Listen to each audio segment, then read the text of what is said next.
మిత్రులందరికీ స్వాగతం. నా పేరు Padmavathi. Welcome to my channel.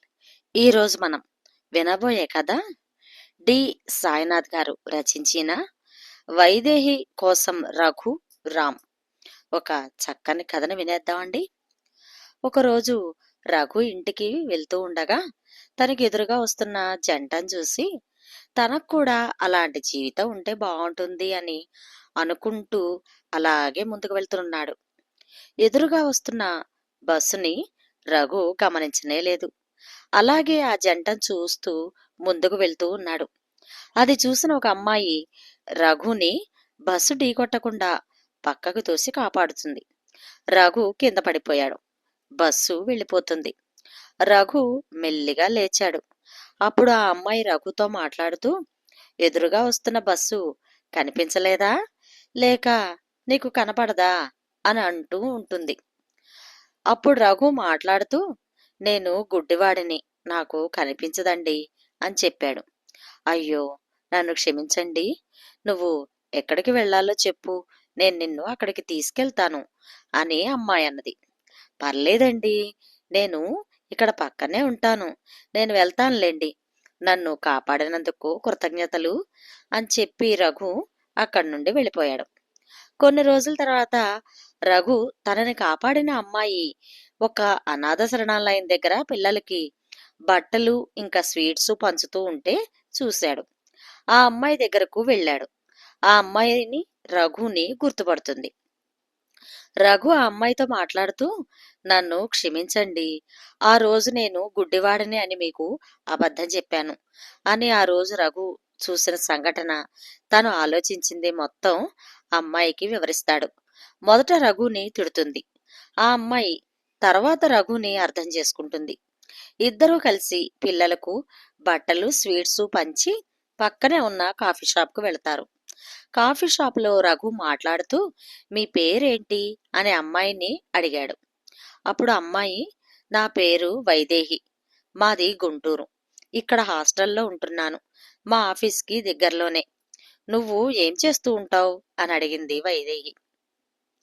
Raghu మాట్లాడుతూ, నా పేరు రఘు, ఇంజనీరింగ్ చేశాను, జాబ్ కోసం అప్లికేషన్ పెట్టాను, ఎదురు చూస్తున్న వాళ్ళ సమాధానం కోసం ఇక్కడ మా స్నేహితుడు రూమ్లో ఉంటున్నా, నాకు జర్నలిస్ట్ కావాలి అని ఇష్టం, అదే ప్రయత్నిస్తూ ఉన్నాను. జర్నలిస్ట్ ఎందుకు అంటే జాబ్లో ఒక అడ్వాంటేజర్ ఉండాలి అని రఘు అన్నాడు. కాసేపటి తర్వాత రఘు వైదేహి నెంబర్ అడుగుతాడు.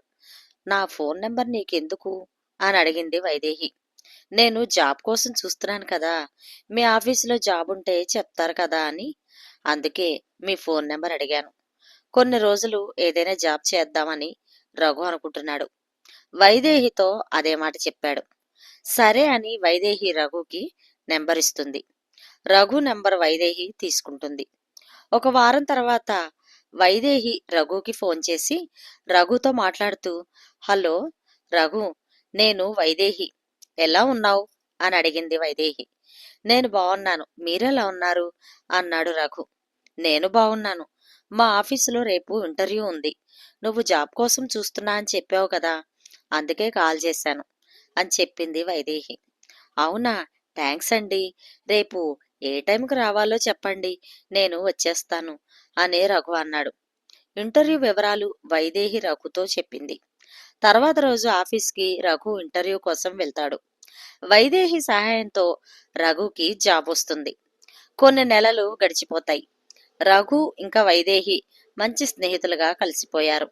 ఒకరోజు రాత్రి వైదేహి రఘుకి ఫోన్ చేసి ఏడుస్తూ ఉంటుంది. ఏమైంది అని రఘు అడిగేలోపే వైదేహి ఫోన్ కట్ చేసేస్తుంది. రఘు వైదేహి ఫోన్ చేస్తాడు. ఫోన్ స్విచ్ ఆఫ్ అని వస్తుంది. కాసేపటికి వైదేహి రఘుకి ఫోన్ చేసి, నాకు ఏం కాలేదు, నేను బానే ఉన్నాను, రేపు ఆఫీసులో మాట్లాడుకుందాం అని రఘుతో చెప్తుంది. రఘు కూడా సరే అని అంటాడు. తర్వాత రోజు ఆఫీసులో రఘు వైదేహిని అడుగుతాడు, రాత్రి ఏమైంది, ఎందుకు ఏడ్చారు అని. మధ్యాహ్నం చెప్తాను, ఇప్పుడు పనుంది కదా అని వైదేహి చెప్తుంది. మధ్యాహ్నం రఘు ఇంకా వైదేహి హోటల్కి వెళ్తారు. హోటల్లో రఘు మాట్లాడుతూ, ఎవరతను అని అంటాడు. ఎవరు అని వైదేహి అంటుంది. రాత్రి మీరు ఫోన్ చేసి ఏడ్చారు కదా, ఎవరికోసం ఏడ్చారు, ఎవరతను అని అడుగుతున్నా అని రఘుని అడుగుతాడు. ఏం లేదు, అమ్మా నాన్న గుర్తొచ్చారు అని చెప్తుంది వైదేహి. అమ్మా నాన్న గుర్తొస్తే ఇంటికి కాల్ చేస్తారు కానీ నాకు కాల్ చేశారేంటి? నా సందేహం, నేను మీ స్నేహితుణ్ణి కదా, చెప్పండి అని జరిగిందంతా అడుగుతాడు రఘు. నీకెలా తెలుసు నేనెవరికోసమో ఏడుస్తున్నానని? వైదేహి అంటుంది. ఇప్పుడు మీకు ఏం సమస్య? మంచి జాబు, జీతం, సంతోషంగా చూసుకునే తల్లిదండ్రులు, మంచి స్నేహితులు, ఇన్ని ఉన్నాయి. అయినా బాధపడి ఏడుస్తున్నారంటే మీరు ప్రేమించిన వారి కోసం కదా అని రఘు అంటాడు. అవును, నువ్వు చెప్పింది నిజం. నేను నా రామ్ కోసం ఏడుస్తున్నాను అని వైదేహి అంటుంది. రామ్, నేను చిన్నప్పటి నుంచి కలిసి పెరిగాం, చదువుకున్నాం. రామ్ ఎప్పుడూ నాకు తోడుగా సహాయంగా ఉండేవాడు. రామ్కి నేవీ ఆఫీసర్ అవ్వాలని తన కల. ఎంతో కష్టపడి చదివి చివరకు నేవీలో చేరాడు. రోజు కాల్ చేసి మాట్లాడేవాడు. కానీ ఒక నెల నుంచి రామ్ కాల్ చేయలేదు. నెల ముందు కాల్ చేసి ముఖ్యమైన పనుంది, వెళ్తున్నా, వచ్చాక కాల్ చేస్తా అని చెప్పాడు. ఇంకా అతని నుంచి కాల్ రాలేదు. రాత్రి నేను రామ్కి కాల్ చేశాను, సమాధానం లేదు. అప్పుడే వచ్చావు, నీకు కాల్ చేశా, ఏడవాలి అనిపించింది, ఏడ్చేశా. క్షమించు, నిన్ను టెన్షన్ పెట్టినందుకు. నేను అబ్బాయిలతో ఎక్కువ మాట్లాడను. నిన్ను చూసినా, నువ్వు చేసే పనులు చూసినా, నువ్వు నాపై చూపించే అభిమానం రామ్ని గుర్తు చేస్తున్నాయి అన్నది వైదేహి. రఘు మాట్లాడుతూ, మీ ఇంట్లో చెప్పారా రాముని ప్రేమిస్తున్నట్లు అన్నాడు. చెప్పాను. రామ్ కుటుంబానికి ఇంకా మా కుటుంబానికి మేము పెళ్లి చేసుకోవడం ఇష్టమే అని చెప్పింది వైదేహి. సరే, మీరు ఏం బాధపడకండి, ఏది జరిగినా మన మంచికే అని రఘు వైదేహితో అన్నాడు. కొన్ని వారాల తర్వాత వైదేహి వాళ్ళ అమ్మ, నాన్న, రామ్ వాళ్ళ తల్లిదండ్రులను కలవడానికి వస్తారు. వైదేహి రఘుకి కాల్ చేసి, నేను రామ్ వాళ్ళ ఇంటికి వెళ్తున్నాను, ఊరు నుంచి అమ్మ నాన్న వస్తున్నారు కలవడానికి, నువ్వు కూడా రా, మా అమ్మ నాన్నల్ని పరిచయం చేస్తాను అని చెప్పింది వైదేహి. సరే వస్తాను అని రఘు చెప్తాడు. రామ్ వాళ్ళ ఇంటికి వెళ్తారు. రామ్ వాళ్ళ నాన్నతో వైదేహి మాట్లాడుతూ, రామ్ ఎక్కడున్నాడు అంకుల్? కాల్ చేస్తే సమాధానం లేదు. ఒక నెల అయిపోయింది రామ్తో మాట్లాడి, రామ్కి కాల్ చేస్తా అని చెప్పి వైదేహి రామ్కి కాల్ చేస్తుంది. ఫోన్ రింగ్ అవుతుంది. రామ్ ఫోన్ రఘు దగ్గర ఉంటుంది. అది చూసి వైదేహి ఆశ్చర్యపోతుంది. రఘు, నీ దగ్గర రామ్ ఫోన్ ఉందేంటి? రామ్కి ఏమైంది అని అడుగుతుంది వైదేహి. అప్పుడు రామ్ వాళ్ళ నాన్న వైదేహిని రామ్ రూమ్కి తీసుకెళ్తారు. ఆ రూమ్లో రామ్ ఫోటోకి దండ వేసి ఉంటుంది. అది చూసి వైదేహి కళ్ళు తిరిగి పడిపోతుంది. కాసేపటికి వైదేహికి స్పృహ వస్తుంది. రఘు వైదేహితో మాట్లాడుతూ, రామ్ నేను ఒకే బ్యాచ్లో పనిచేసేవాళ్ళం. నాకు మంచి స్నేహితుడు. రామ్ మా బ్యాచ్లో మంచి పేరు తెచ్చుకున్నాడు. రామ్ ఎక్కువగా ఫోన్లో మాట్లాడేవాడు. ఒకరోజు నేను అడిగా రామ్ని, ఎవరితో మాట్లాడుతున్నావు ఫోన్లో అని. అప్పుడు రాము మీ గురించి చెప్పాడు. మిమ్మల్ని ఎంతగా ప్రేమించాడో చెప్పాడు.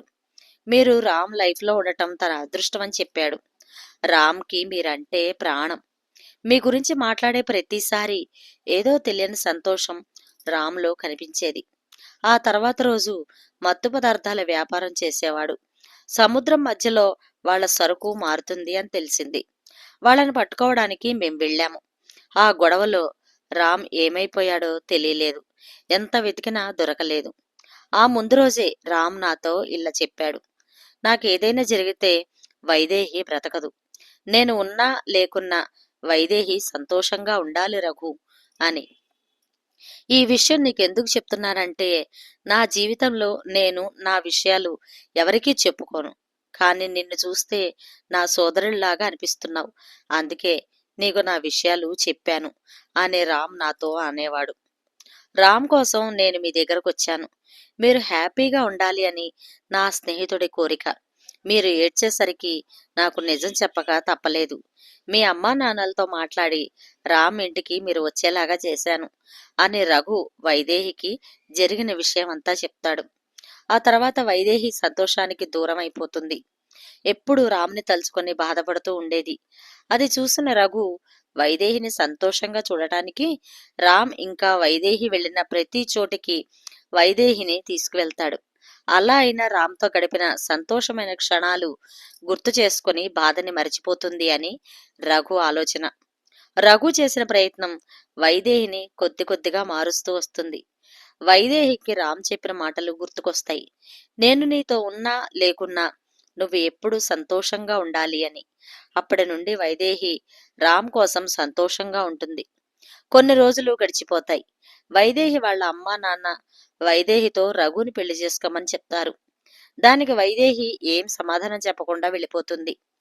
అదే విషయం రఘుతో చెప్తారు.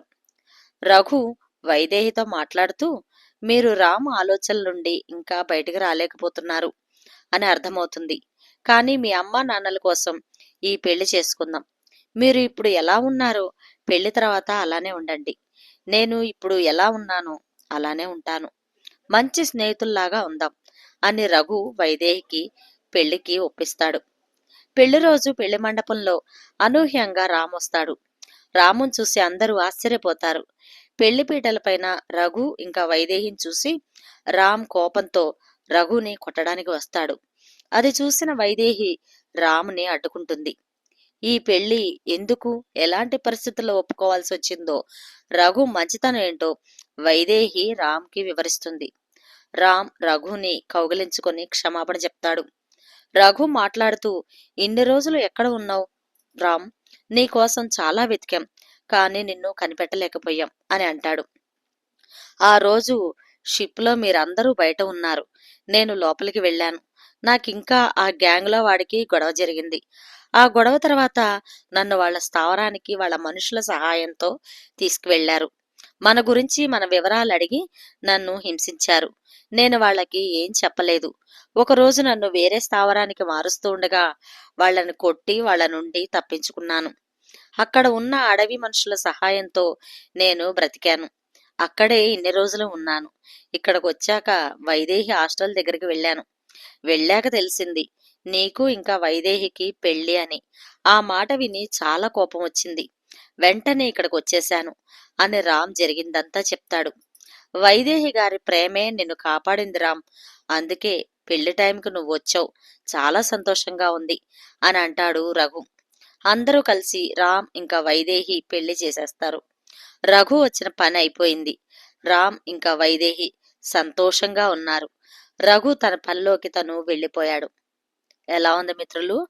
ఈ కథ కనుక మీకు నచ్చినట్లయితే షేర్ చేసి, లైక్ చేసి, సబ్స్క్రైబ్ చేసి నన్ను ఎంకరేజ్ చేయండి. మరొక మంచి కథలో మళ్ళీ కలుస్తాను. Thank you. నమస్తే.